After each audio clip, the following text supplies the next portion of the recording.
मेरे भी कई जन्म हो चुके हैं, तुम्हारे भी कई जन्म हो चुके हैं।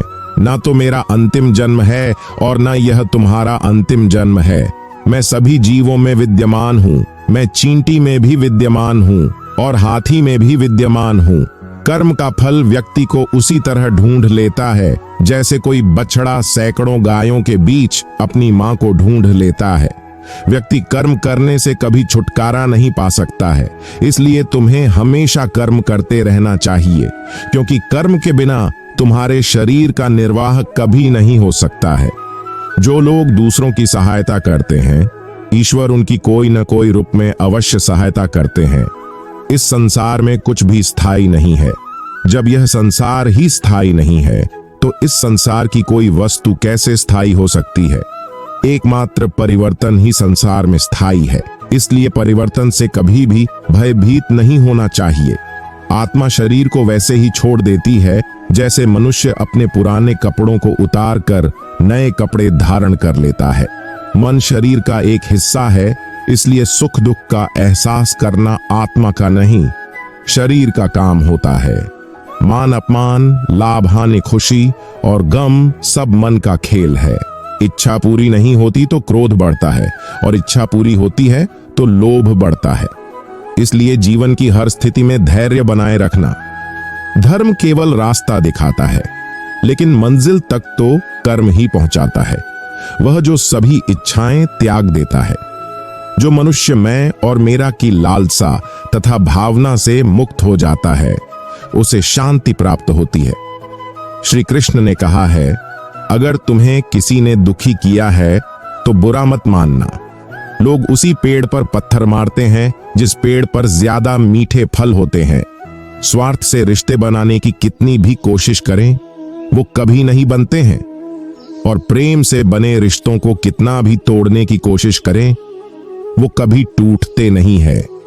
अगर व्यक्ति शिक्षा से पहले संस्कार, व्यापार से पहले व्यवहार और भगवान से पहले माता पिता को पहचान ले तो जिंदगी में कभी कोई कठिनाई नहीं आएगी। जिस मनुष्य ने जवानी में बहुत पाप किए हैं, उसे बुढ़ापे में नींद नहीं आती। भगवान कृष्ण कहते हैं कि मनुष्य को अपने मन को बार बार समझाना चाहिए कि ईश्वर के सिवा उसका कोई नहीं है। परिवर्तन इस संसार का नियम है। कल जो किसी और का था, आज वो तुम्हारा है एवं कल वो किसी और का होगा। विषयों का चिंतन करने से विषयों की आसक्ति होती है, आसक्ति से इच्छा उत्पन्न होती है और इच्छा से क्रोध होता है, क्रोध से सम्मोहन और अविवेक उत्पन्न होता है। जो कुछ हुआ अच्छे के लिए हुआ, जो हो रहा है अच्छे के लिए हो रहा है, जो होगा वह भी अच्छे के लिए ही होगा। मेरे लिए न कोई घृणित है और न ही कोई प्रिय, न कोई निर्धन है और न ही कोई धनी। बस जो भक्ति भाव के साथ मुझे याद करते हैं, मैं उनका हूं और वो मेरे। आप वही हैं जिसमें आप विश्वास करते हैं। आप वह बन जाते हैं जो आप मानते हैं कि आप बन सकते हैं। अगर तुम अपना कल्याण करना चाहते हो तो सभी तरह के उपदेशों, सभी धर्मों को छोड़कर मेरी शरण में आ जाओ। मैं तुम्हें मुक्ति प्रदान करूंगा। जिस इंसान के चारों तरफ नकारात्मक लोग रहते हैं, उस इंसान का मंजिल से भटक जाना तय है। जिंदगी में सब कुछ खत्म होना जैसा कुछ भी नहीं होता। हमेशा एक नई शुरुआत हमारा इंतजार कर रही होती है। इंद्रियों के अधीन होने से मनुष्य के जीवन में विकार और परेशानियां आती है।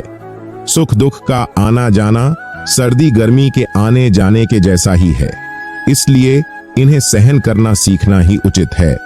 निर्बलता अवश्य ईश्वर देता है, परंतु मर्यादा मनुष्य का मन खुद निर्माण करता है। जीवन में वाणी को संयम में रखना अनिवार्य है, क्योंकि वाणी से दिए हुए घाव कभी भरे नहीं जा सकते। मनुष्य उसके लिए शोक करता है जो शोक करने के योग्य नहीं है, और फिर भी ज्ञान की बातें करते हैं। बुद्धिमान व्यक्ति ना जीवित और ना ही मृत व्यक्ति के लिए शोक करते हैं। मैं हमेशा तुम्हारे साथ और तुम्हारे आसपास रहता हूँ। चाहे तुम कुछ भी करें, सब मैं देखता हूँ। तुम स्वयं को मुझ पर छोड़ दो, अपने कर्म पर ध्यान दो। कर्म ऐसा जो स्वार्थ रहित, पाप रहित हो।